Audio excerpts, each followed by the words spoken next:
Hello, everyone, and welcome to the Wyrd from the Realm podcast, an in-depth look at the world of Sarah J. Maas. Join us as we fall through the Wyrd Gate together to discover the true magic of these amazing realms. We are your hosts, Avery, Freckles and Fiction, and Sarah, Rosebud Mode.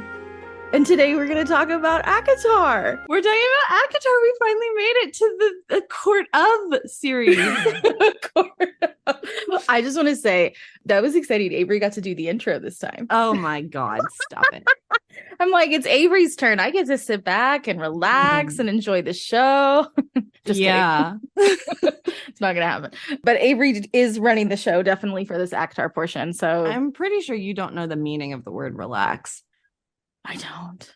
It's okay, neither do I. Yeah, no. But you're definitely leading a lot of this portion of it with the knowledge and the information. And I am an encyclopedia when it comes to this series. So. Yeah. So it's somewhat of a break, and then I'll come back in for Crescent City, and we'll kind of we're going to split that one a little bit. But I think we have the same level of passion for Crescent City. Whereas I'm more passionate about A Court of Thorns and Roses and you're more passionate about Throne of Glass. It doesn't mean we don't love and know a lot about each of the other series. It's just me. Yeah. It always surprises people when they realize I know things about ACOTAR. They're like, oh, you know that too? And I'm like, yes. It surprises people that I knew a lot about Throne of Glass, but I think mostly you and I have a good balance when it comes to Throne of Glass because I have a tendency to focus more on the things that you don't focus on. Yeah. And vice versa. So that worked out well for us. It works out. Well,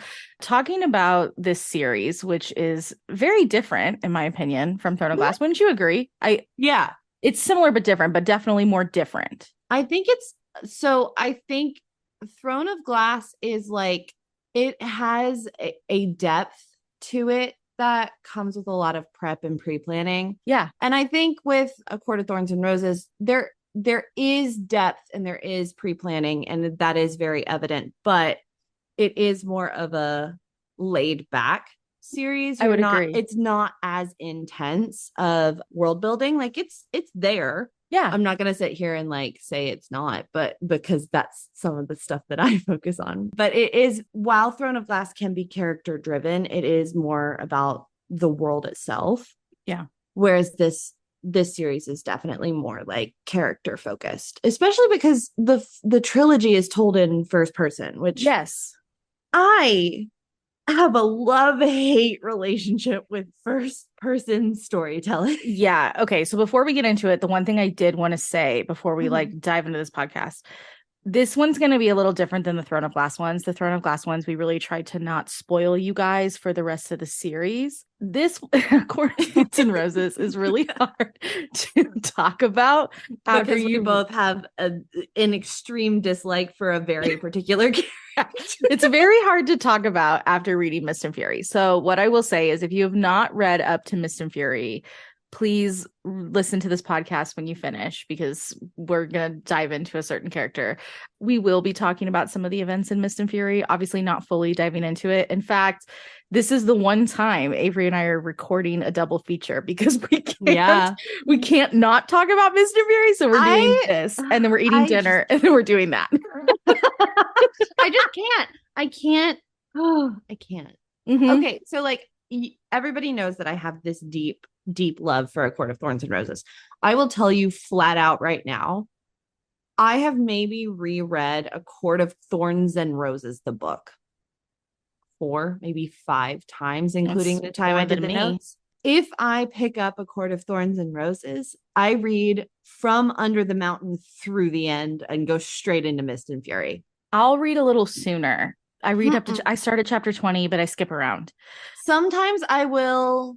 Which, for anyone wondering, chapter 20 is when Reese shows up. So. Right. Well, and sometimes I'll read Callan May. Sometimes I'll read chapter 26. Sometimes I'll go in and reread 30 and 31 because I want more Nesta in my life. So there are little bits and pieces that I will just pick up and read again. But the vast majority of the time, if I'm rereading ACOTAR as a series, I don't start before Under the Mountain.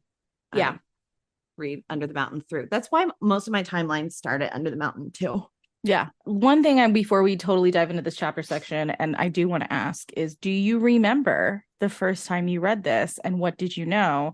And then I'll happily share that and then compare it to this reread, I guess. So, A Court of Thorns and Roses is the book series that got me back into reading.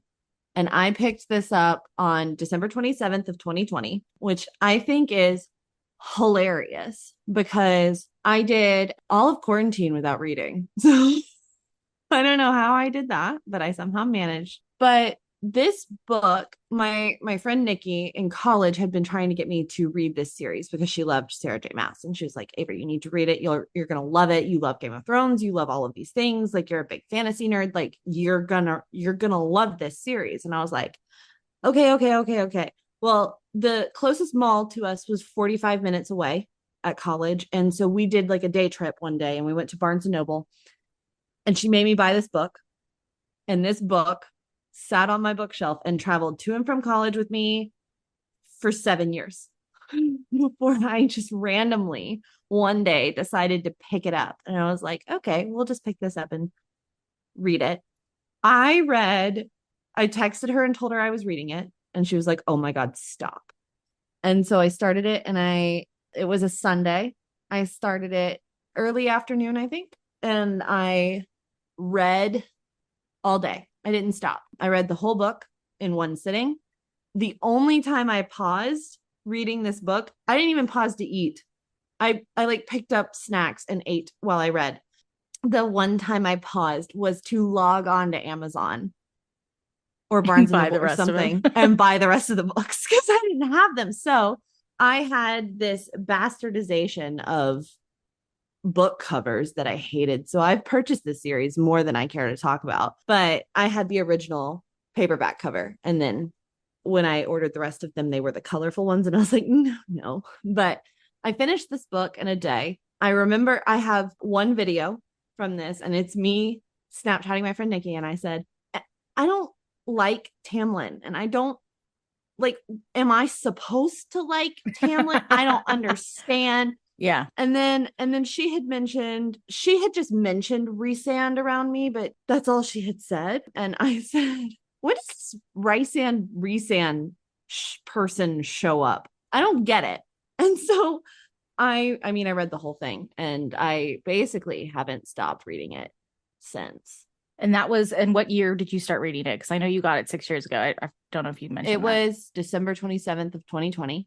Okay. And I read that, and then I texted her because I couldn't wait on the books to get in. So I drove to Barnes and Noble and I picked up Mist and Fury. So I ended up with 2 copies of that basically immediately on my lunch break from work. And I got home from work and I started it.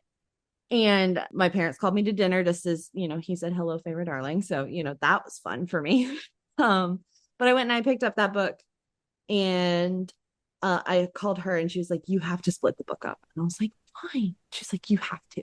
So I read Thorns and Roses on Sunday. I read Mist and Fury Monday and Tuesday. I took a 3-day break because it was New Year's. And then at the start of the new year, I started Wings and Ruin and did that over 2 days. Did 2.5 hours to read Frost and Starlight, and then waited for Silver Flames. Yeah. It's so funny to think that you were starting ACOTAR when I had just finished House of Earth and Blood. Yeah. And I had tried. Wild. I had tried Earth and Blood while waiting for Silver Flames, and I couldn't do it. Yeah. Well, it's we'll get into Earth and Blood later. But that. I mean, I will say this for anyone who's listening to this portion of the podcast and has not read House of Earth and Blood. In general, Crescent City is a series you read when you finish both ACOTAR and Throne of Glass. You read Crescent City last, because if you don't do it that way, I mean, we have people who obviously do the reading orders in different ways, but reading Crescent City last has the most rewarding effect, and would just like highly recommend doing it that way. So yeah, just as like a little caveat. For me, I read ACOTAR right after I had finished Throne of Glass. So I had finished Kingdom of Ash, and everyone was like, okay, now you got to read ACOTAR. And I was like, okay. I read it over a weekend. It was a slow start for me. I do remember that, because I'm not going to lie. I was like, well, I kind of assumed based off of something that happened in Kingdom of Ash what the end result was of ACOTAR. And I was like, well, if that happened, then I started looking for a hawk. Oh my God. I'm being dead serious. I really did. So I was already like theory spiraling then, and I had just finished just only Throne of Glass. ACOTAR was a slow start. It wasn't until we got Under the Mountain and I really got in the groove of it because I understood then what this story was. Because I think prior to that, everyone had told me it was a Beauty and the Beast retelling. And I'm going to be totally honest, I'm not in love with a lot of retellings because to me, it's like, unless it's loosely based, like for anyone who doesn't know, Throne of Glass is a Cinderella retelling. Like, unless they are those loosely based retellings, yeah, it can get a little boring. And yeah, I think when everyone was like, oh, you're going to love ACOTAR, it's a Beauty and the Beast retelling, I was like, kind of dragging my feet a little bit with it.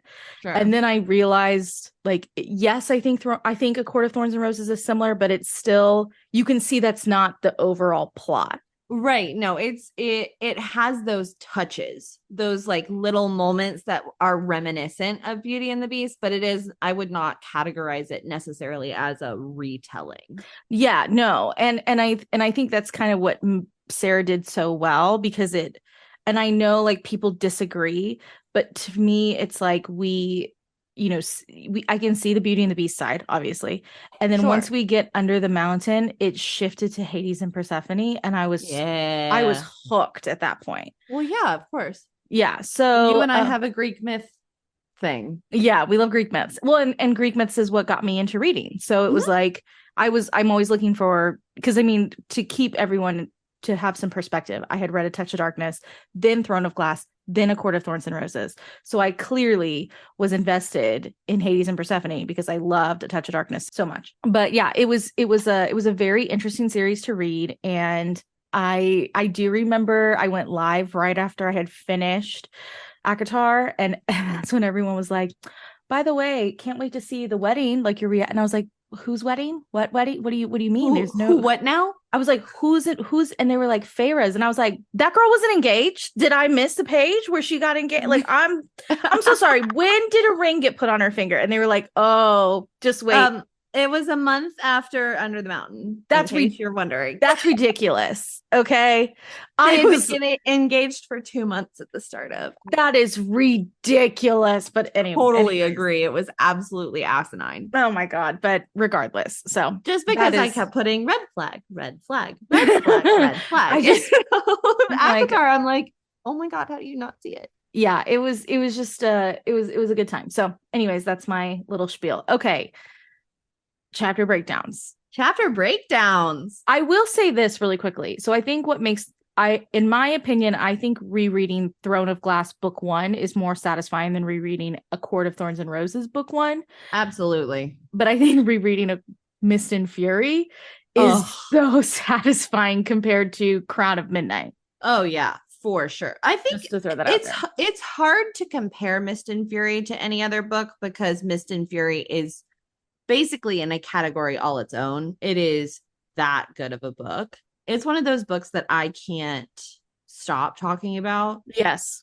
And even though like I will go to my deathbed saying that Silver Flames is my favorite ACOTAR book until there's another book that trumps it, which I don't even know if that's possible. But until that happens, like I love Mist and Fury, but Silver Flames will always have my heart. But it's almost like comparing apples and oranges. Yeah. Yeah. Between those two books. Okay. All right. Chapter breakdown. What do you got for me? All right. So we're going to start at chapter 2 because as interesting as chapter 1 is, all that really is her seeing the fairy wolf and deciding to kill it. Like that's all it is. The main thing I want to point out in chapter 2 is that there are markings that are whirls and swirls and runes around the doors of the cottage that Feyre is living in. And they came from a man who had high Fey blood ancestry. Don't know who the man is. Don't know any of that. We just know that there are whirls and swirls and runes outside of the cottage that they live in. Feyre and her family have been living in that cottage for, I believe it's either 8 or 11 years at that point. So Feyre goes hunting for the first time when she's 14. but they lose their money, I believe, 3 years before that. So when she's 11, and her mother dies when she's 8. Anyway, so in this chapter, we meet Elaine, we meet Nesta, we meet Papa Archeron, we see kind of what Feyre has been doing. Yeah. Did you? Okay. This is something that people talk about on TikTok, but I remember having to write it down the first time because I was getting it confused. Did you like easily pick up on the fact that she was the youngest and that Elaine was the middle and then Nesta was the oldest? Because I got that confused multiple times the first time I read this. I think logically, yes, because it straight up says it that Elaine is the middle child. So like my brain knew that, but Elaine is character coded as the youngest. Yeah. And not Feyre. So I can see where it's very easy to slip the mind with that. But I'm also a stickler for trying to keep track of all of the nitty gritty details when I read. So the first time? Yeah. But I mean, if we're being honest, I didn't really pay attention to the sisters in the beginning because I was like, oh, well, they're nothing. And then we show up at the end with the sisters. And immediately, like I was annoyed with them at the beginning, but I didn't really feel some type of way about either of them. I was just like, okay, well, they exist and they suck. Cool.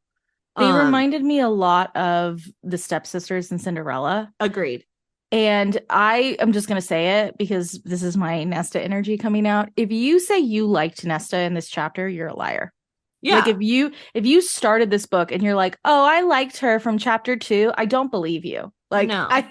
I am a huge Nesta stan. Avery will attest to the fact that my energy is very similar to Nesta's.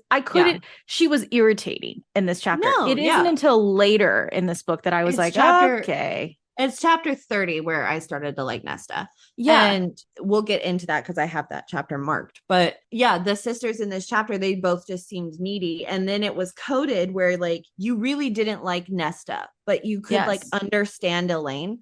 And I, being who I am as a person, was like, I was already kind of fishing for like, okay, what is it about Nesta? Why is she trying to get me to not like Nesta so much? Like I need to know. Yeah. And so I was reading into it, especially on the reread, but a little bit on the first read. And I was like, okay, well, I have a feeling they're going to come back. So I'm not going to completely dismiss them, but like, I don't really care about them one way or the other right now. And yeah, it wasn't until chapter, like when she goes back to her sisters that I was like, okay. But then at that point, I liked her relationship with Elaine and I liked how her relationship with Nesta was developing. Right. And then I love how essentially Feyre and Nesta left it. Yeah. Yeah. And I think that's kind of the point is like really as a reader in the beginning, your mind should not be drawn to, by the way, if you hear this is me flipping through my tabbed copy of ACOTAR because this is where my notes are for this book. Right. But I think as a reader, like, and to your point at the very beginning of this, you said, about the first person, like we are trying to get ourselves in Feyre's point of view because we're about to just shift our alliance really quickly. And I think that is not alliance, location, I should say. We're about to shift our location pretty quickly, so we need to be in Feyre's mindset. But there was a part of me that was like, okay, there's enough description in these sisters to where like they're coming back. They're coming back. The only other thing I want to bring up about chapter 2, which I think is so funny that it was planted this early on, is about the dresser. Oh yeah. And it just says, I painted around the knobs of Elaine's drawer, the crackling flames I'd painted around Nesta's, and the night sky, whirls of yellow stars standing in for the white around mine. I'd done it to brighten the other's dark room. They'd never commented on it. I don't know what they expected. And It's just, and keep in mind too, I don't know if I'm assuming because Sarah did say at one point that she wanted to pair Nesta and Lucien together. So I think that's why the flames were originally there. And then they were shifted over time, but well, and I think the flames for Nesta mean more about Nesta, yes, than they do about who she's supposed to end up with. Like I think for Feyre, it was very much about who she's supposed to end up with, and I think where her destiny was. Like she's supposed to be in night, yeah, right. Well, and I think Nesta and Elaine are both more how Feyre perceived them. Yeah. So she perceived Nesta as this hard, fiery, temperamental person she couldn't relate to. And in reality, they're basically two sides of the same coin. And Elaine as this delicate, gentle, genteel thing that she has to protect. And so Yeah. I think it'll be interesting to see where we go with Elaine's story now that we've got both Feyre and Nesta's. Yeah. Okay, so moving on from chapter 2. Yeah, I skip Market Day. The only thing that you really need to know from Market Day is that the mercenary is there and she buys the pelt. Were you okay? This is something fun. Like, I don't know if you probably do know about this, but before Silver Flames came out, a lot of people thought that Market chick was Cassian's mother. Yeah, no. Do you remember that? That was a fun theory because she does, the Market Lady, the only thing I want to say about her is like she does seem very mysterious, almost like surreal type, but we never see her again. No, we don't ever see her again. I have a hard time when anybody like tries to find Illyrian women and other characters, and those characters are characters without wings. I'm just like, no, that's right. That's not how that works. Right. Their wings are clipped, not not removed. Okay. Tamlin enters the chat is chapter 4. Basically, this is where the story kicks off. This is where we get into holy shit, Feyre is being dragged away from her family. She is the sole provider to her family. Like, how is this going to work? But what I want to point out is the description of Tamlin's beast form. Yes. Mainly, I want everybody to pay special close attention to this really quickly. Okay, cool. The beast had to be as large as a horse, and while his body was somewhat feline, his head was distinctly wolfish. I didn't know what to make of the curled, elk-like horns that protruded from his head, but lion or hound or elk, there was no doubting the damage his black dagger-like claws and yellow fangs could inflict. That is all I have to say about that sips tea. Okay. So then, for context, it's tied to another thing in another book in another series we have not discussed yet. Correct. There you go. Anyways, basically, then he goes on this, what we find out later is a bullshit treaty thing where it's a life for a life. Any unprovoked attacks against fairy kind by humans are only able to be paid by a human life in exchange. Mm-hmm. And he also makes up the fact that she doesn't have to die in exchange for this. She has to go and live forever in Prythian. And she's like, holy crap. So yeah, that's the main thing. And then we move on to chapter 5. Okay.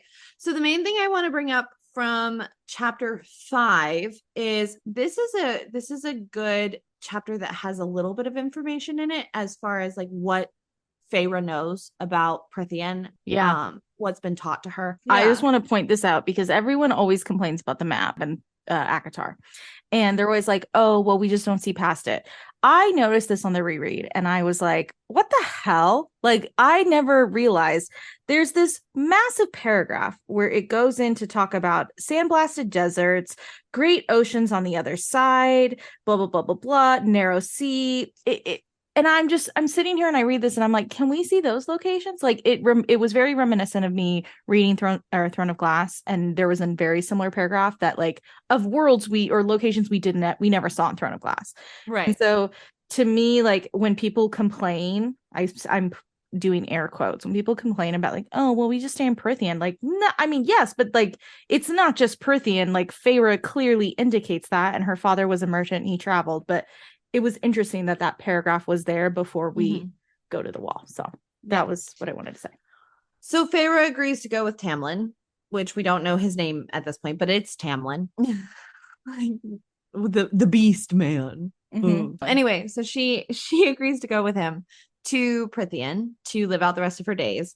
And as she goes, they approach the wall, and the wall is a magical barrier between the fairy kind to the north and the human kind to the south, because humans used to be slaves to the fairies. that all changed after the war and the treaty and the things and the blah. And we find out a whole lot of those details later. But the main thing I want to point out is that there are small openings into Prithian in the wall that are called rifts. And when we approach it, there's an archway, gate looking thing. It's called a gate into Prithian. It's a gate going into Prithian with whirls and swirls, similar to something else. Yeah. Yeah. I don't just curious. Did you think that she really was going to, like, were you concerned about where she was going? Because I definitely at this point like had a pit in my stomach about like, oh, she's gonna be a prisoner. This is gonna be a whole thing. Not what I was expecting. Oh. Yeah, I don't usually get pits in my stomach when it comes to stuff like this because I don't truly believe that an author is going to do that to me most of the time. And so like if it happens, then I'm shocked. Right. But like I go into it thinking, all right, well, I only read books with happily ever afters and my friends have all recommended this book to me, which makes me feel like there's supposed to be a happily ever after at this. So like something else is going on here. So I struggle with the unknown. And so if I don't know what's going into it, I'm fine, which is why like I think it's really funny. Everyone is like super stressed out about CC3 coming out. And I'm like, it's gonna be fine. And they're like, how do you? And I'm like, because I know. But like going into ACOTAR not knowing anything, I was genuinely concerned about what she was walking into. Yeah. No, my friends know me well enough not to mess with me. Recommend books like that. Yeah. Because I just won't read them. Like I'll start them and then I'll be pissed and I will stop them. Anyways, that's chapter 5. The only thing I want to say is because we're not going to really talk about Lucian as much, I just want to bring him up. Our baby. Lucian is, I think, the reason most readers, and I don't even think that's me like exaggerating, most readers can get through this book. Yeah, no, you go back to reread for Lucian and you skip all of the Tamlin and Feyre sexy time parts. I feel like it's what's really interesting too about Lucian is as you progress in the series and you know, his obviously he's going through a lot and so he's stressed, you know, but as you progress through the series, you kind of forget about who he was in the beginning. And then every time I go back and reread ACOTAR, it always surprises me how great he is and how much we all fell in love with him because obviously we all did fall in love with him. Obviously. And I am sure Sarah has plans to bring that side of him back into the series at one point. Yeah, he's just it's time. It's time. I need sassy Lucian back.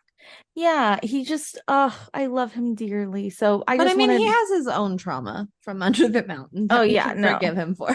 But you know, I just wanted to say, like, we appreciate Lucian, and we do. Oh God, he's so freaking good in this book. So Lucian is the literal best.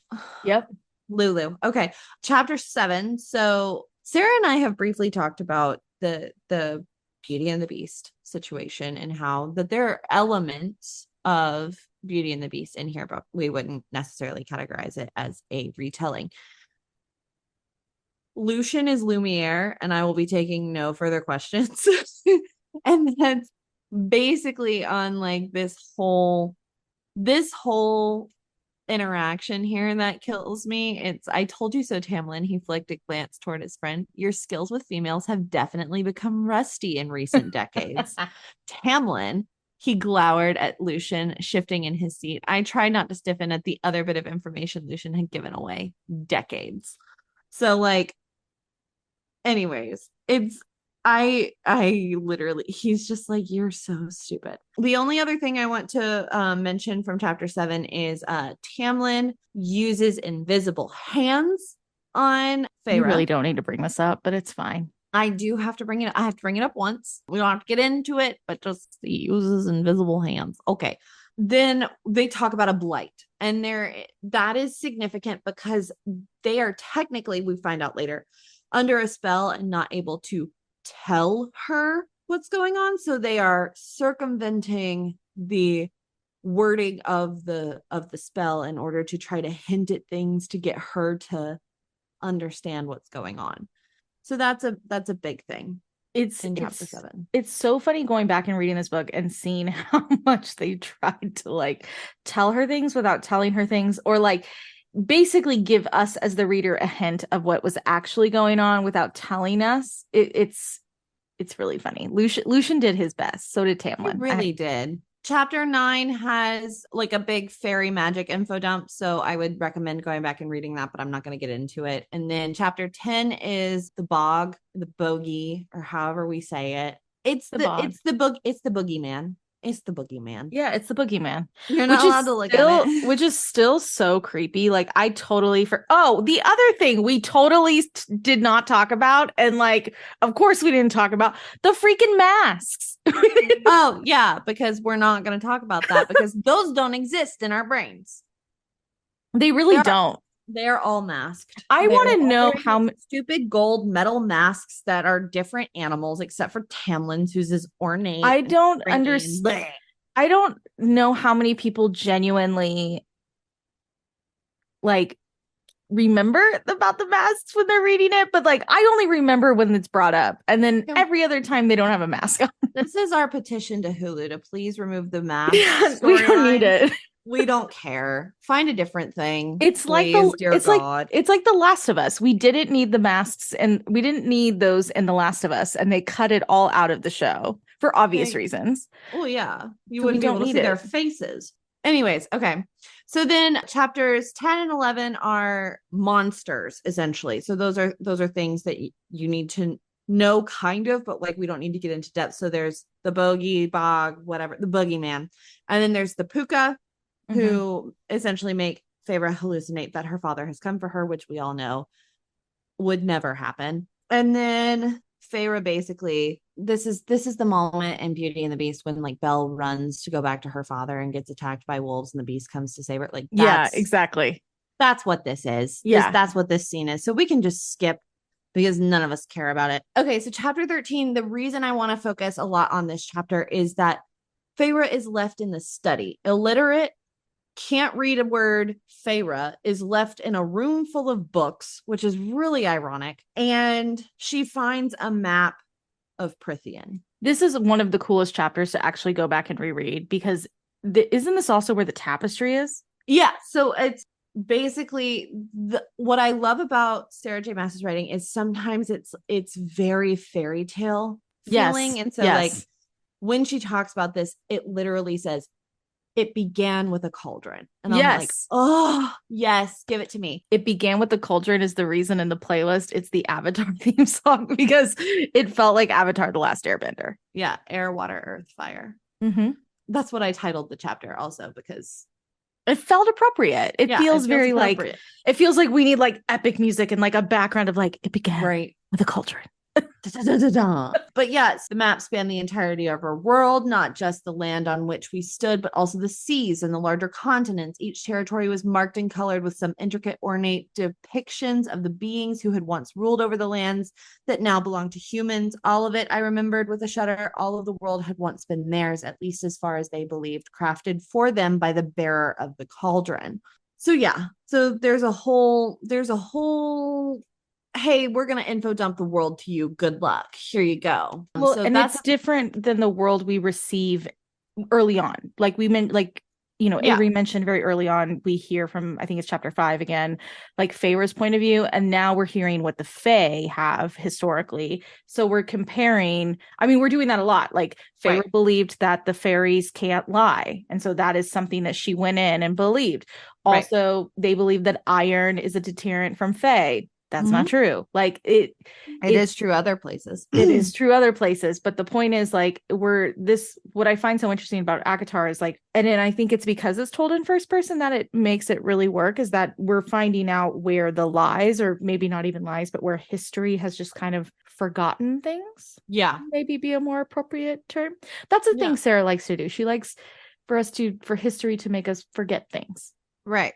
Additionally, in this chapter, this is where Feyre goes and confronts Lucian in his room, and they talk about a lot of different things. But the main thing they want to talk about is how to catch a Suriel. And I love these interactions. Oh God, Lucian and Feyre. Best. They're just like, I think at one point every reader is like, Feyre, get together with Lucien. Like, he's so much better. Yes, absolutely. I mean, I'm glad they really, never did, because that would yeah, make that would have been awkward. a lot of things awkward. It would have made a lot of things awkward, but they have such great chemistry, honestly, as like siblings or as like friends. It's very similar to like Adian and Aelin, but not as right, but not as like protective in the sense. It's more like, right, you want to do something stupid? Yeah, here you go. Good luck. Like, that's very much what it's like. So one of my favorite quotes from Lucien in this is, if I were insane and stupid enough to go after a Suriel, I'd also take a bow and quiver and maybe a knife just like this one. I'd be prepared to run like hell when I freed it to the nearest running water, which they hate crossing. My favorite thing is, we're going to get into the next chapter, which is when she goes to catch the Suriel. But my favorite thing at the end of that chapter is Alice being like, don't ever go to Lucien for this information again. Like, all the Suriel wants is a cloak. Like, you bring in a new cloak, it'll tell you anything. Yeah. And I'm like, oh my God. Lucien is just so freaking chaotic. I love this part of Lucien, and you can tell what side of his genes he gets it from, like, when you know. But it's such a joy to see him kind of be this so carefree. Mm-hmm. God knows why he was like that with the human who was going to potentially save his entire realm, but you know, whatever. It cracks me up. He's so annoying. Okay, so then we go and meet the Suriel, which I found interesting because I've always referred to the Suriel as like a they.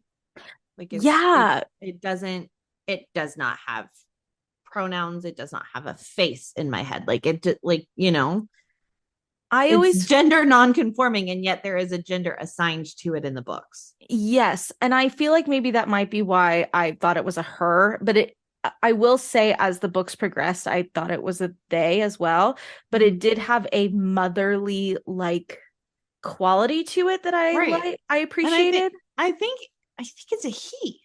Like, that's what's wild. Really? I thought it was a she. I thought it said she in there. I'm gonna relook. Hang on. It's just that's how confusing it is, because both of us were like they, right?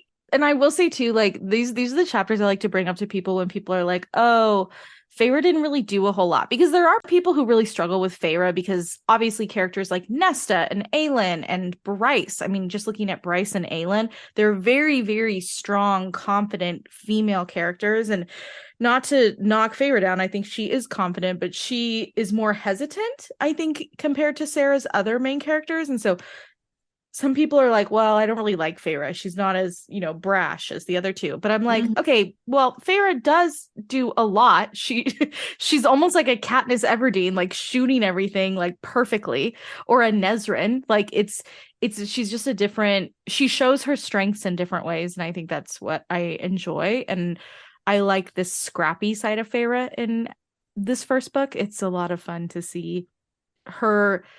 I mean, we didn't even talk about the fact that she stole a butter knife from the dinner table, and they were like, that's not going to do anything, but if it makes you feel better, good for you. Good for you, babes. Right. Okay, I'm reading it. It keeps saying it for right now, but I know because I called you. Yeah, it did. No, it does. In one of the books, like, we're not making this up. It is a thing. Oh, I found it. Okay. Is it he or she?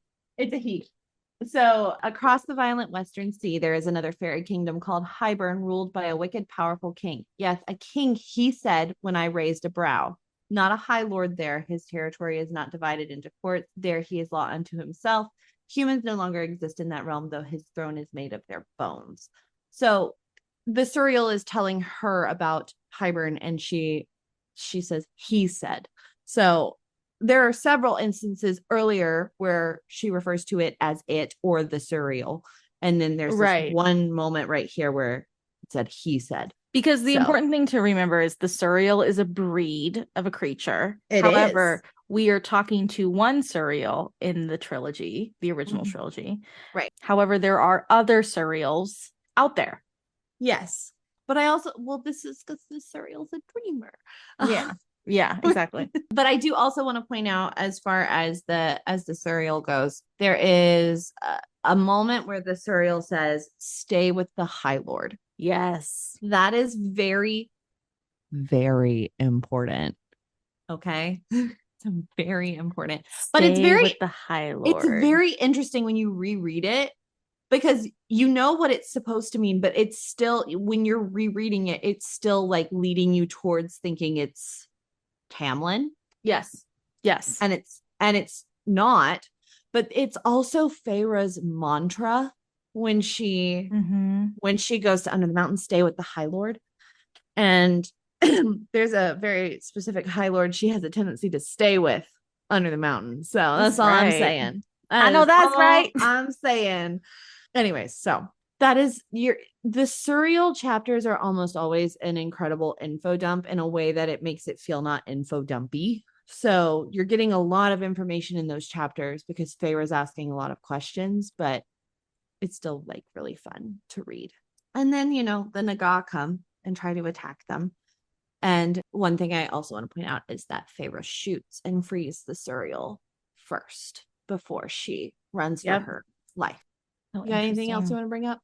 No, I mean, I think the surreal chapters are always really fun to go back and reread and dissect. And it's just, I don't know. And when you know the truth, it's even better. I will say that. Although my favorite surreal chapters in Mist and Fury, but yeah. So 16, the only thing I want to say about 16 is when Feyre finds out that fairies can lie. Yes. And she questions everything. But 17 is the one I want to focus on. And 17 is where the blue-skinned fairy with onyx hair comes in and she has taken his wings. What is interesting about that is that Feyre is having a dream prior to this fairy's arrival that said, my dreams had been filled with the clicking of the Surreal's bone fingers, the grinning Naga, and a pale, faceless woman dragging her blood-red nails across my throat, splitting me open bit by bit. She kept asking for my name, but every time I tried to speak, my blood bubbled out of the shallow wounds at my neck, choking me. It's just, I do hope they show this in the TV show because it's one of my favorite chapters in terms of, I think this was one of the first times that Feyre really saw softness with Tamlin, and it's what made her fall for him a little bit. Like there were signs earlier on, I think, but this was one of those times by showing that he cared for someone else and was willing to stay with them. It allowed both of them to see the compassion in each other. Yes. And I think that was important. There's only one other thing I want to bring up, and it is basically Lucien asks her why she stayed with the fairy as it died. And she says, because I wouldn't want to die alone, because I'd want someone to hold my hand until the end and a while after that. That's something everyone deserves, human or fairy. I regret what I did to Andres. I regret that there was so much hate in my heart. I wish I could undo it, and I'm sorry, so very sorry. What I think is important about that is it's because I wouldn't want to die alone, because I'd want someone to hold my hand until the end and a while after that is later repeated by a different character in this book.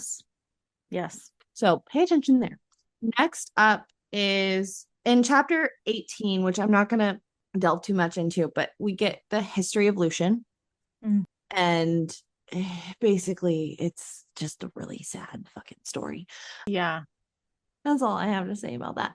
Chapter 19 is, for lack of a better word, an info dump. It is a huge chapter where we get a lot of information about not only Tamlin and his backstory, but Calanmai, which is about to happen, and what Calanmai is and what it means, and the adder arrives, and it's just a whole lot of things. Do you want to explain what Calanmai is? I mean, Calanmai is a spring holiday. It is also known as Fire Night. There is an actual Calanmai that is a Welsh holiday that does take place on May 1st, which is the same day as Beltane in Celtic lore. Well, I don't think either of us think that this is necessarily the same Calanmai that is in that, but we think it's correct based off of it. Yeah. So yes, that is timeline wise. I feel like Calanmai is earlier than May. Yes. 1st. Yes. So, but I do believe that Ninsar, which is a minor spring holiday, it does timeline wise, based on other books and what we know, it does take place before Callan May. So we know that, but they're not allowed to celebrate Ninsar. Amarantha has banned it in this book. So it doesn't happen. But Callan May is essentially the night that I have it in my brain around March 20th, if we're talking like our calendar system, because it is technically the start of spring and March 20th is the spring equinox. So that's kind of how I'm going based off of solstices and equinoxes. That's kind of how I'm trying to keep the timeline together. Yeah. But that being said, this night is where Tamlin gets painted up in the same body paint that we see later. So that, you know, we know where he's been touched because magic has taken over his brain. Lovely. Ew. Lovely. Ew. We hate it. We hate it even more when we find out things about Lucian later. Anyways, it's fine. It's not okay. I'm fine. Anyways, so this night is basically all of the High Lords are supposed to participate in it. And it is essentially magic comes from the earth and must be restored unto the earth in order to replenish. And so this is a huge celebration that is very fairy about putting magic back into the earth and being reborn in spring. And it's an orgy fest is what it is. I was really trying not to say it's an orgy fest. Okay. It is. This is the other thing is like at this point in the story, we don't know that all the other High Lords technically are supposed to participate in it. It's hinted that they are. However, it's clearly something that because it is a spring holiday, it is falling on Tamlin to not just participate, but he kind of very similar to like when you hear about winter solstice, like, you know, the winter court treats it very differently than the night court does because the winter court, it's an actual winter holiday. So it's very much like a full winter celebration.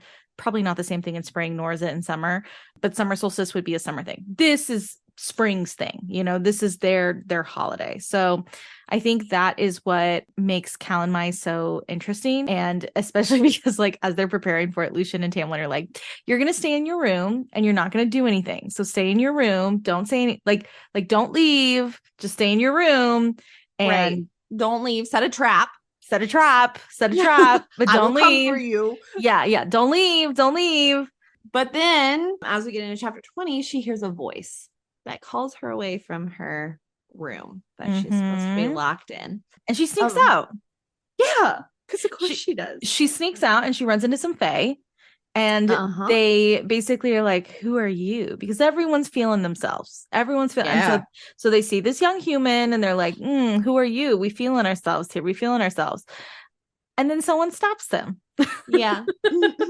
With the one of the best lines that has like a callback later. Yes. So it means absolutely nothing in this moment to you on a first read. It means nothing to you. You're like, oh, there's just a hot guy. Awesome. The words are, there you are. I've been looking for you. Thank you for finding her for me. And then she says he's the most beautiful man she's ever seen. Yes. So it basically is. This is between chapter 20 and 21 for anyone wondering. Yes. So he's this beautiful man steps up behind her and essentially like possessively puts his arm around her and she can't see him. And she hears all of this from behind her head and she's like, oh God, what have I done? Yeah, because it's not Lucian and it's not Tamlin, who she at this point is like, those are the two people that protect her, you know? Yeah. Nope. And then she turns around and standing before me was the most beautiful man I'd ever seen. And that is Sarah's biggest tell. Oh, yeah. It is always her biggest tell. I will tell you right now, when he showed up, I immediately was like, yes. Thank you. That is what I've been waiting on. What is this Tamlin nonsense? Like I could get behind Lucian, but like the Tamlin thing, I feel like what made this is something that like we haven't really talked about, but I think it's important to discuss about like Feyre. So Feyre at the very start of A Court of Thorns and Roses and throughout A Court of Thorns and Roses, she's got two priorities in her head. Number one, it's to protect her family at all cost. Whatever she can do to protect them, that's what she's going to be doing. The second thing is making, not just protecting them, but making sure that they are well off. So if that's, very early on, she talks about her sisters, like potentially them needing to be like finding a dowry for them so they can get married to the right people, because Nesta's potentially going to get married to this absolute jerk of a guy, Thomas. And even Feyre asks, like, please don't marry him. Worst. Yeah, the actual worst. Please don't marry him, and Nesta's doing that out of, she doesn't want to be a burden to her family, essentially. Right. And so that's the only way she knows how to help her family, is use that training. Yeah. And so Feyre, that is Feyre's priority. However, in the back of the conversation, Feyre also says quite a few times in this book that what she hopes at the end of the day is that she can go live somewhere and paint for the rest of her life. Yep. She just wants to go live with her father and paint. She doesn't even talk about marriage, doesn't talk about anything else. That's what she wants to do. That is human Feyre's biggest aspiration. Yep. And Tamlin is like, well, I can get you paint if that's the problem. Like, right. I can get you. I didn't even bring this up because I kind of forgot. The first time I read this book and they described the spring court, I was like, girl, why are we complaining? Why are we trying to leave? Like, I would stay here happily. I think if it was me, Sarah, in this book, I would live in the spring court. I would not. I would. No, but like location wise, I totally would live in the spring. Spring's my vibes. But like my vibes are more like Dawn Day. But I like the changing of the seasons, and I have allergies. So. Oh, I've never had allergies, so that's why. So I want nothing to do with the pollinated area. I would be totally fine. But what I'm trying to say is, like, I think that is why Tamlin and Feyre work really well in this book, is because he wants to protect her. Once he gets past his like, oh, I gotta sleep with this chick to like break the curse, he genuinely wants to be in a relationship with the chick that he just protects. Like, that's who all they want is to just be safe and comforted by what he can provide for her, for his person. And at this point, that's what Feyre wants. It isn't until we go under the mountain that Feyre's whole opinion changes, which she has every right to, because she's about to go through a traumatic experience. So that is my quick little rant about Feyre, because I feel like some people, not you, obviously Avery, but like some people will say like, I just don't see how they got along. And it's like, well, hold on. Feyre's whole viewpoint on life was not what it is in Mist and Fury. Correct. Yeah. So, I mean, she even taught herself to hunt for her family. She never wanted to, she was like, I'm good. I don't have to do this again. Like, right. That's not the same girl we meet in Mist and Fury, okay? So, anyways, I'm stalling Rhys's entrance. Rhysand! Yeah. By the way, did you call him Rhysand? Because I did very early on until... Okay, well, I did. And then I quickly corrected myself when the internet told me that was wrong. So, I didn't, but that is because, like, my brain knew that RHYS, because I had seen different actors with that name. Oh, fair. Rhys. Fair. Was Rhys. And I was like, I mean, it's weird that it's Rhysand, but like Rhys, I get. So yeah, Rhys comes and he is tendrils of star-kissed night, is how he is described. Sarah always describes Rhys with like stars in his eyes. Right, here we go. These are it's some of my favorite stuff. It's stranger radiated sensual grace and ease. His short black hair gleamed like raven's feathers. In blue eyes so deep they were violet, even in the firelight they twinkled. It does not say they're blue. It says, and blue eyes so deep they were violet, even in the firelight. Sarah, you knew this. I hate everything about this. Keep going. You know where my head's at. I do. If you know why I just had that reaction. Sarah, please relax. Okay, it had been so long since I'd seen a bare face that looked even vaguely human. His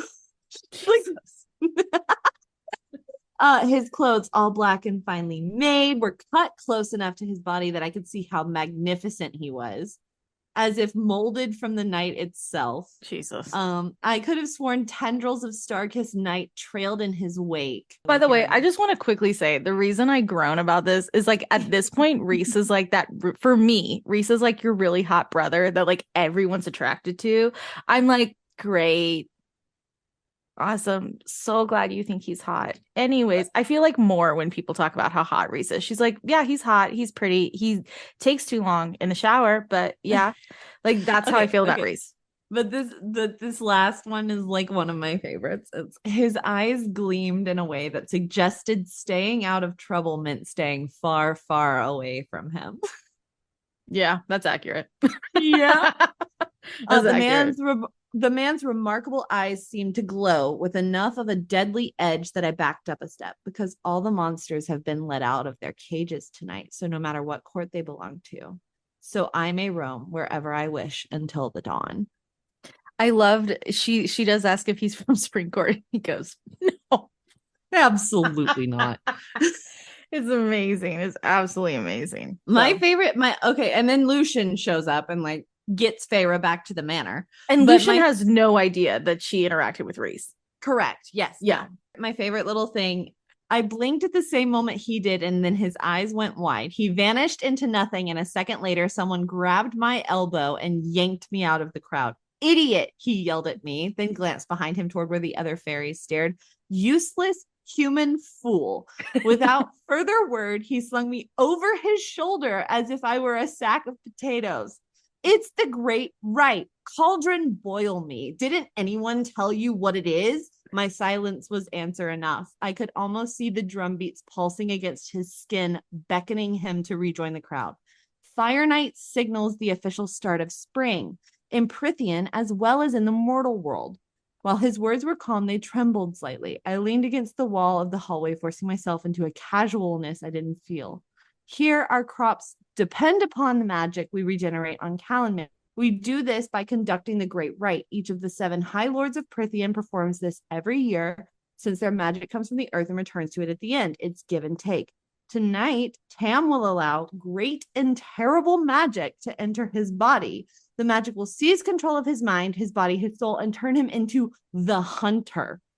It will fill him with his sole purpose to find the maiden. From their coupling, magic will be released and spread to the earth, where it will regenerate life for the year to come. Disgusting. It's absolutely disgusting. Disgusting. And this is the other best part. Who's the maiden? I got out, Lucian snorted. No one knows until it's time. After Tam hunts down the white stag and kills it for the sacrificial offering, he'll make his way to the sacred cave, where he'll find the path lined with fairy females waiting to be chosen as his mate for the night. Oh, God. It's so gross.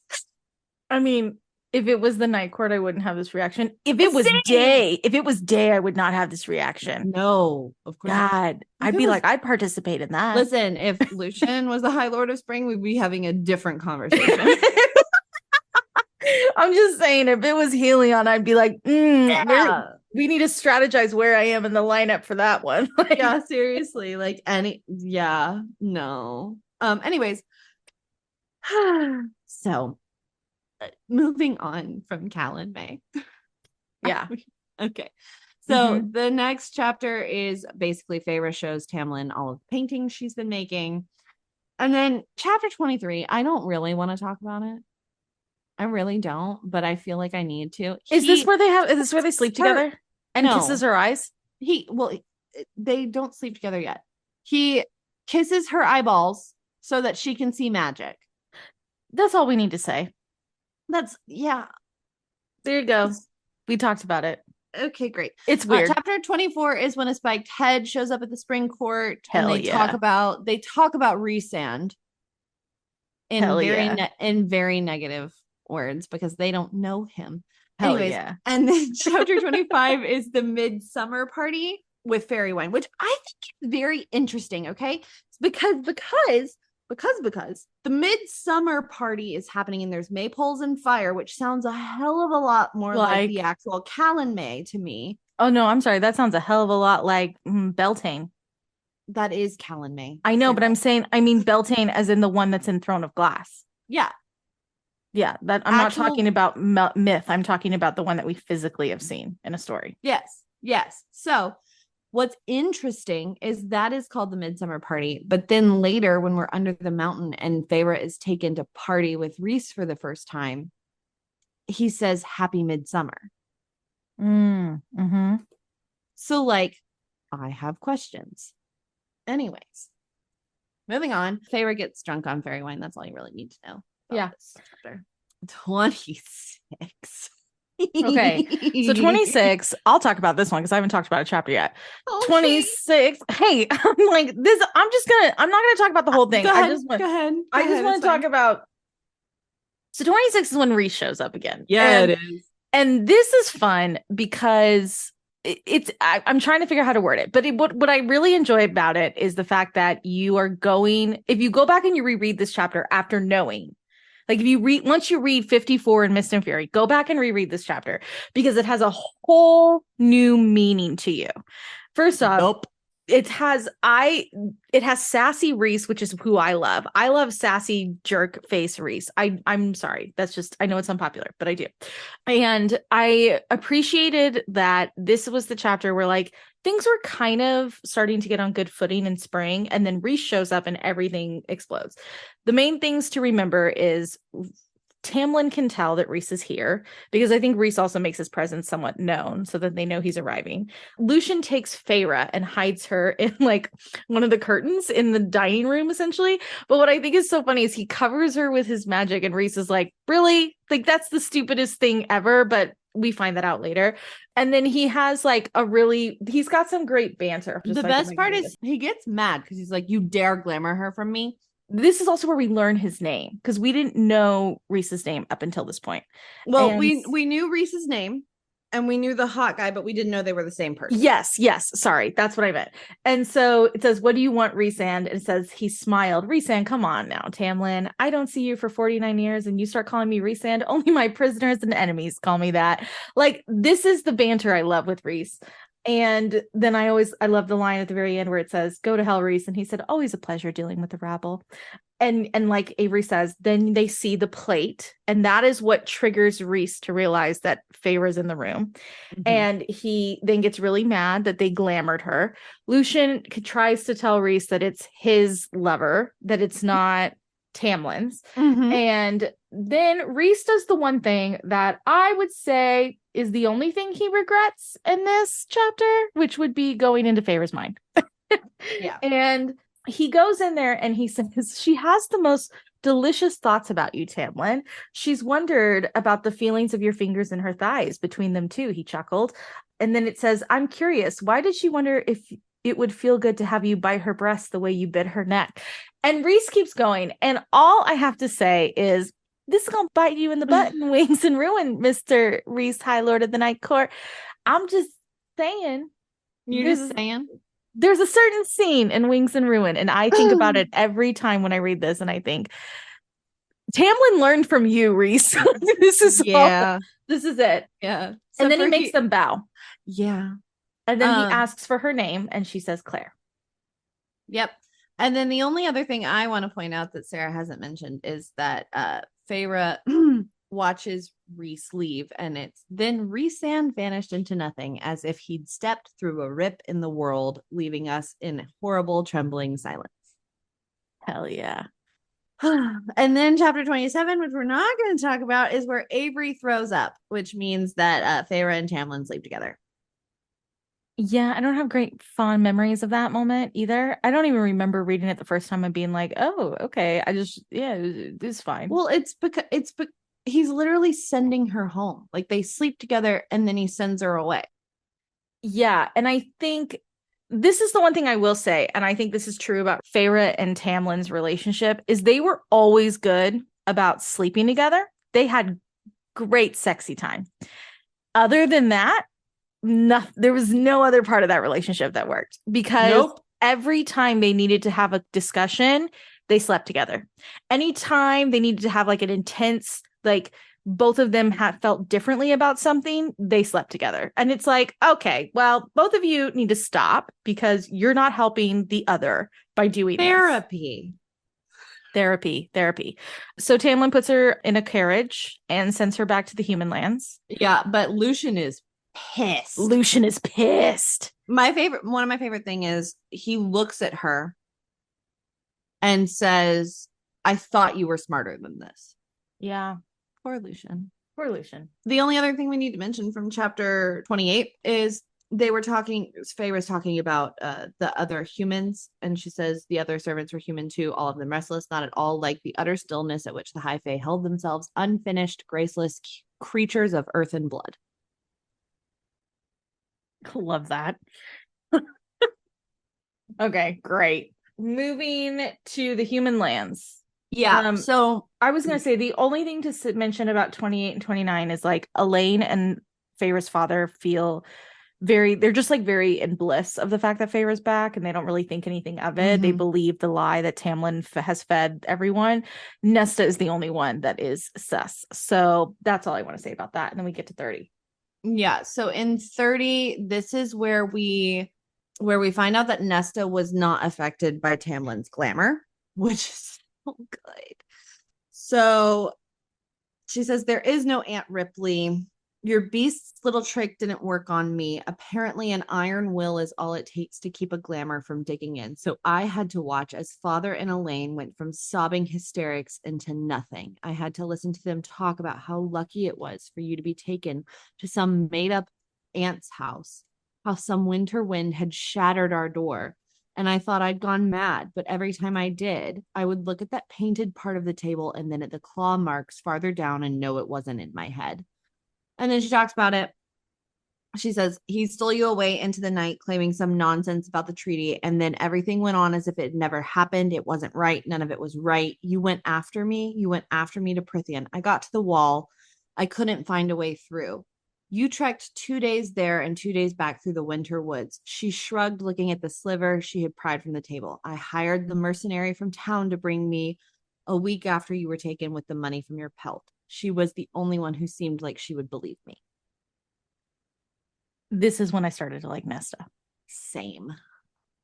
She's the only one that went after Feyre.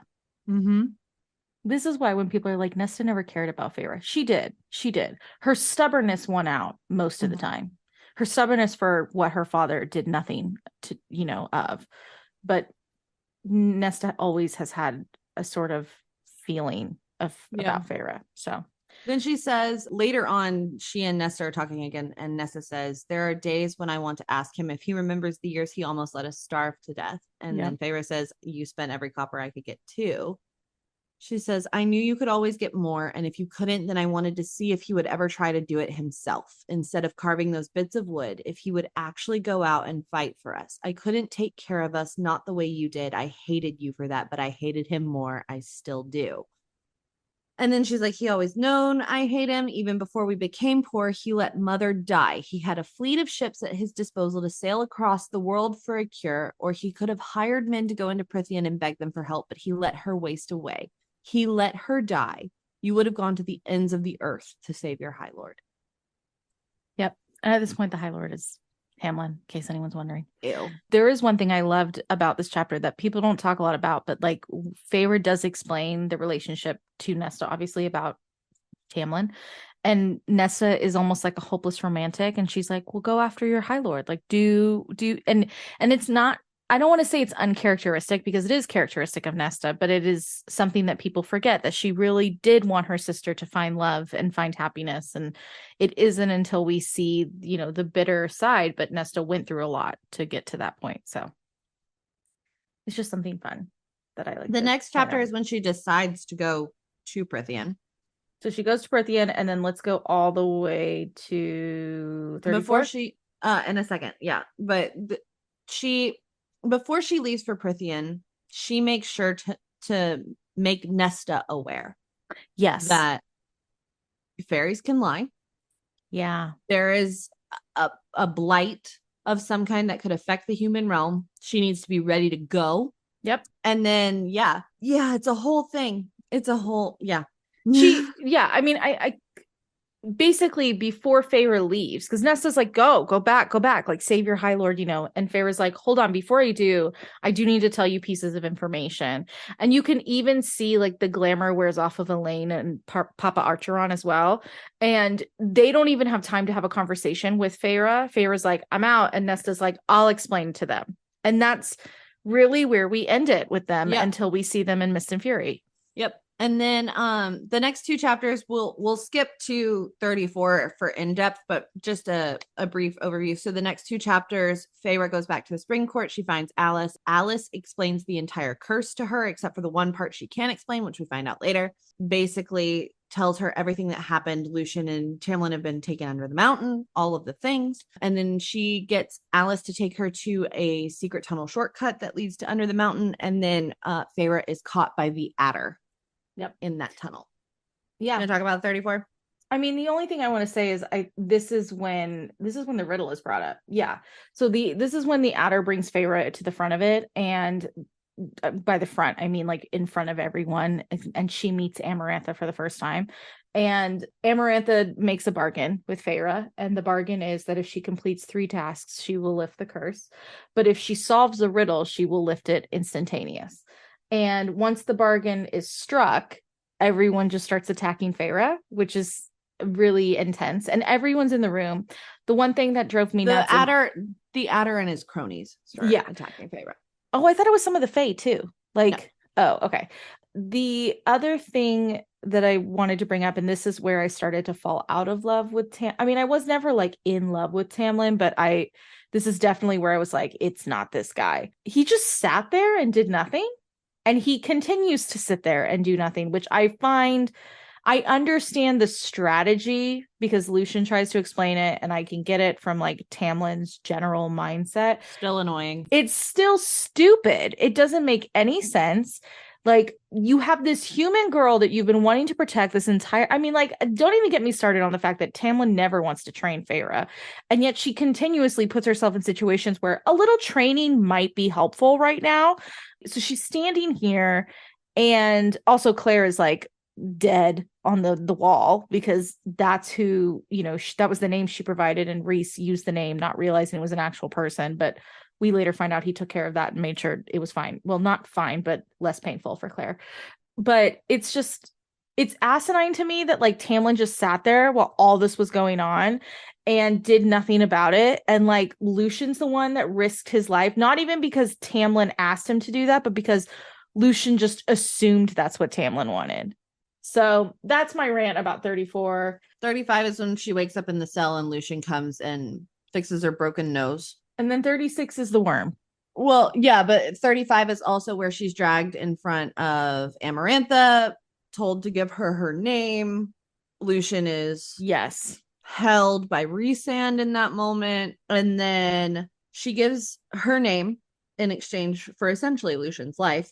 And then she says, well, Feyre, I promised you a riddle. And then she gives her the riddle. So... And this is where we like to say there are 2 types of people in this world: people who figured out the riddle and people who didn't. Avery figured out the riddle. Sorry. I never did. I thought it was a plant. I was convinced it was a medicinal like flower. I'm being dead serious. I was like, for that. I went straight for like it is a herb or of some sort of magical property, whatever. Straight where my brain went. Yep. So then the worm.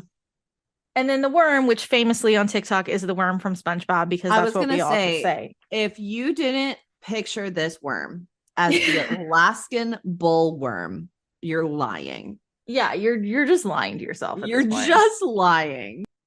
And that's fine. That's fine. That was a really fun fight. I mean, the only thing I want to say about it is like I enjoyed seeing the panic in Feyre, where she was like, what do I like very quickly going from like, you could panic and die, or you could figure it out and panic later. Mm-hmm. And she quickly figured it out. I love that Rhys even has commentary in this where he's like, she's covering herself up because she will essentially become invisible. I love that Rhysand's the only one who bet she would win. He also bet on her, which is like, ooh, so good. So good. So Rhys is the best. We already know that. Yeah. She breaks her arm in this fight. Mm-hmm. And then in the next chapter, 37, she basically is in the cell. She's running a fever. She thinks her arm is infected. She probably will lose her arm if it's not taken care of, if she doesn't die first. And the last person she expects to see is the one who materializes beyond her door. And that is Rhysand. basically he's like, let me see your arm. I'll give you a bargain. She's like, what's the cost? And he's like, oh, you have learned some of our ways. Basically, they go through, and then he does something very despicable, which we can talk about. And it is that he grabs the part of the bone Yes. that is sticking out of her arm and twists it to get her to give in to this bargain. And then she bargains him down from 2 weeks to 1 week. Well, it starts with, I don't like that he did this, but I get why. She's being extremely stubborn. And she's like, I'm not going to do what you're saying. And he's like, come on, I'll heal your arm. And she's just saying no. And he's like, you're going to die. Like he says that to her. Her Capricorn energy is coming out here. Yeah. He's like, you're going to die. And she's like, I don't care. Like, I don't want your help. I don't want whatever you're going to offer. And so him grabbing her arm was supposed to cause that reaction to be like, I want to heal you. Also, once Reese, his actual motivations in Mist and Fury, it makes a little more sense as to why he did that. I think in the moment I was like, did this guy just break more of her arm? Like, I can't stand him. But now understanding that it was a tool to get her to really take him off. It was an act of desperation on his part too, because he was not going to let her die. No. And he says later on in this, and I'll just say it now. It's like when he goes back in the cell and she says, you could have bargained anything. And he says, I know. He was fully aware that the bargain could have been anything. And he would have, we don't know, he would have done anything to get her to heal that arm. Yep. But it's, but we do know that. We do know that now. And then, the bargain causes a tattoo to be inked upon her flesh. And she is not happy about that. Because now it's obvious that she made a bargain with Reese. And it has an eye that we later know things about. But, Yeah. Rubbing it on certain body parts and stuff. Yeah. And then the other piece is that he's going to take her out of the cell at night. And she essentially becomes like his plaything, which I don't even like saying that, but Reese has ulterior motives as to why he is doing this. I'm curious to see how they handle this in the TV show. I am because too. It's not the it's not the most like appropriate way to do it, but when you understand that Reese was doing it to just get her out of the cell and to protect her and get her mind away from things, that was his main motivation. Also because he was never going to do anything to put her in harm, but he wanted to make it clear in a way that like he had possession over her. What I really appreciate about the way he goes about it is she's very clearly out of her head. And yes. And what he does is he uses the same body paint that Tamlin has. Yeah. And he makes it so that when she awakens in the morning from being drunk from this fairy wine, she will know exactly where he touched her the night before. Yes. Which I really appreciate. Yeah. Okay. Second trial. It's, the idea here is because Feyre can't read. So Amarantha figures that out and she creates a trial and puts Lucien in harm's way. I don't even know if she figures that out. No, she asks and she says, I got this piece of information. I think Reese technically is the one that tells her. I think is what I don't remember any of that, but okay. The point is that she made this trial because she knew that Feyre couldn't read, and that was the intention. And this one I think was harder for Feyre because she obviously had skills for the worm, like she knew how to deal with that. This one she feels so out of her depth because she doesn't have these skills, and so she can't do what is being asked of her. Reese obviously intervenes and helps her before the time is up. And this is really where Feyre breaks. Like she breaks down after this trial. And I love what Reese says at the very end, which is, don't let her see you cry. Just go back to your cell. And then once you're in there, then you're free to cry. And it is such a sweet and sad and something that I think is we never really go back to the trauma that Rhys and Feyre dealt with under the mountain. I mean, we obviously talk about it in Mist and Fury, but like the pair of them, we don't really discuss like together. And I think this is one of those instances where I feel like, you know, potentially in a conversation off the page, I'm sure that was something was discussed about this moment. So, and then chapter 41 is when Rhys plays the music of Under the Mountain. So several days have gone by at this point, and Feyre slipped into this depressive state where she's basically just come to terms with the fact that she's not leaving this mountain alive. Yeah. And at some point it breaks her almost. Like she's not quite broken yet, but like it's starting to wear her down. Yeah. And Rhys can kind of sense that and sends her music. And he sends her some music. She doesn't even know it's from him, which is the other thing. Only thing I want to say about 42 is this is when Rhys and Feyre kiss for the first time. And the reason they kiss is because Tamlin's stupid and takes the only opportunity he has with Feyre and decides, get her out. Yeah. And decides to like make out with her because that's a genius idea right now. Mm-hmm. And Rhys is like pissed. He's like, he could have done so many things in this moment, and this is what he decided to do, and now he's messed it up for all of us, so I'm gonna make out with you. And he like doesn't even give her a chance and like kisses her right then and there. So then that way it covers up whatever the hell happened between Tamlin and Feyre. But then Amarantha still finds out, and it's absolutely exhausting. So anyways, 43 is the stone heart, which I didn't see this coming, and I still think this is such a great twist. It's obvious now once you know, but like it was such a good twist for, you know, it was, you know, for anyone who doesn't remember, this is the third trial and all the Fae are like there's 3 Fae lined up, and Feyre has to stab them, and she stabs the first 2, and then she unveils the third, and it is Tamlin, and she looks at him and she remembers that she overheard a conversation with the Adder, and he brought up that he has a heart of stone. And there is another time when they bring up the fact that Tamlin has a heart of stone. And so she takes that. Lucien brings it up. Yeah, Lucien brings it up, and she takes that as they must have been literal. And so she stabs him, and then everyone starts celebrating instantly because the curse should be broken. And Amarantha goes, "You never said when," and begins to start killing Feyre. Yeah. And then with Feyre's last breath, she says the answer to the riddle, which is love. And then her neck snaps. This is the other thing, because I forgot about this, but to quickly explain the sequence of events that happened. So also Rhys is fighting for her. I was gonna say that's what I wanted to address. So the sequence of events is she stabs Tamlin. Everyone's like, yay! She starts to torture Feyre, but I'm pretty sure at the same time, Rhys starts to attack Amarantha. So she is lying on the floor and she's being tortured by Amarantha, and she looks over and she sees Rhys bend down to pick up the knife that she dropped. And she knows at that point he's going to start going for her. Yeah. So Rhys is attacking Amarantha. So and now, because keep in mind too, at this point, Amarantha has almost everyone's powers still. So she is basically winning against Rhys. And then Feyre says the riddle, love.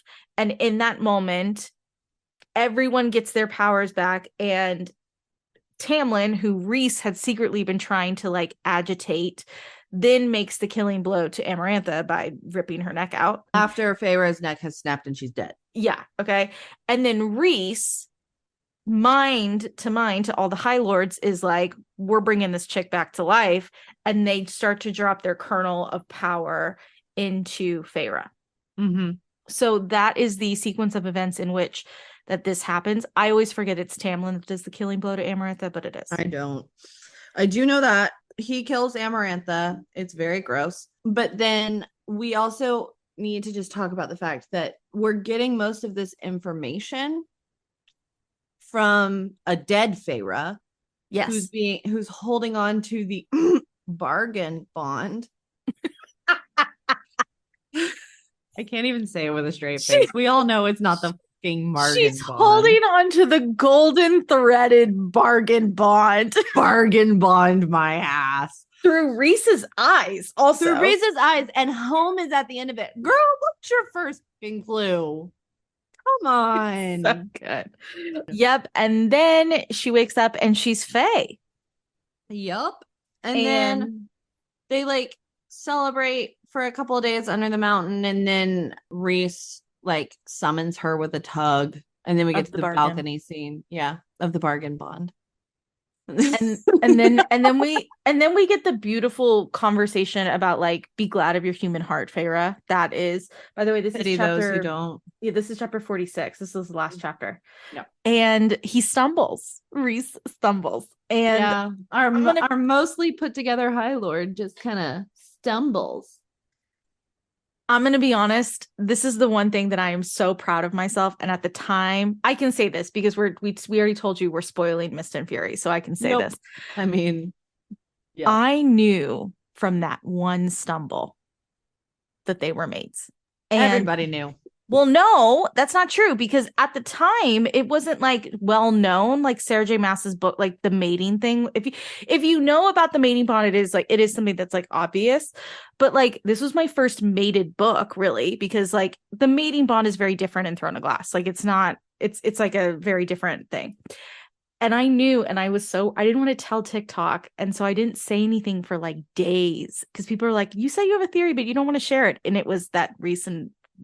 That was when the mating bond had snapped, but it was the one thing I was very proud of when I was reading Mist and Fury, and I guessed. My favorite thing is that the mating bond snapped for Feyre before this, and she just doesn't know it. Right? Yeah. It's a very interesting. And then the other thing too is now Reese winnows, and we find out in Mist and Fury he goes to the Moonstone Palace and sees Moore, drops in front of Moore and just keeps going, she's my mate, and Moore's like, great, okay, I haven't seen you in 49 years. Yeah, can you like take a minute, my dude? And then everyone goes happily ever after. I'm sure Moore was like panicking when he's saying she's my mate, like Amarantha. Yeah. Like, I didn't even think about that. I'm sure that was a fear for a second. Clarified later, like, no, the human who just got turned high fae who saved us all. And she's like, human. Yeah. Like, what are you talking about? Like, it's a whole thing. I can't even. But yeah. So that was ACOTAR. Yeah. We did it. Woo! Okay, you want to do MVP? Yeah. Who's your MVP? No, you go first. I went first on all the Throne of Glass ones. Okay. Mine is Lucian, because this is I knew we would both pick Lucian. Because listen though. Because this is the one time we can really, I mean, technically we could give it to him for another book, but I think this is the best time to give it to him, because he really is in his element and is like just being like such a cool character, but he's also just being such an incredible friend to Feyre, who she needed in this world. So I have to give it to Sassy Boy Lulu. Yeah, but then also like thinking about everything he did for her under the mountain, like he fixed her broken nose. He called out to her in the middle, took whippings because of that. Like my man's Lulu, my sweet baby Lulu. So I would definitely give it to Lulu. Yep. Anything else we can talk about? I'm ready to talk about Mist and Fury now. Yeah, same. I just want to say thank you for listening to our podcast. Make sure, we haven't said this once, but I'm just going to go and say it because we should say this. Make sure you like review the podcast, because, you know, if you're listening on Spotify or whatever, it's like fun to go back and see the reviews. It helps us. It makes, you know, it brings us up. And as we get closer to Flame and Shadow, Avery and I have plans to keep this going for quite a bit. Yeah, we do. You guys are listening to the like episodes where we deep dive in, you know, to the physical book, so you can go back and listen to these, but like we're gonna have theory spirals right before Flame and Shadow, so yeah, like, we are, we're gonna start doing that once we get into like the end of summer, beginning of fall. But anyways, well, thanks for listening, and we will now go do a Court of Mist and Fury. Dun, dun, dun. Dun, dun, dun. Okay, bye friends. Bye.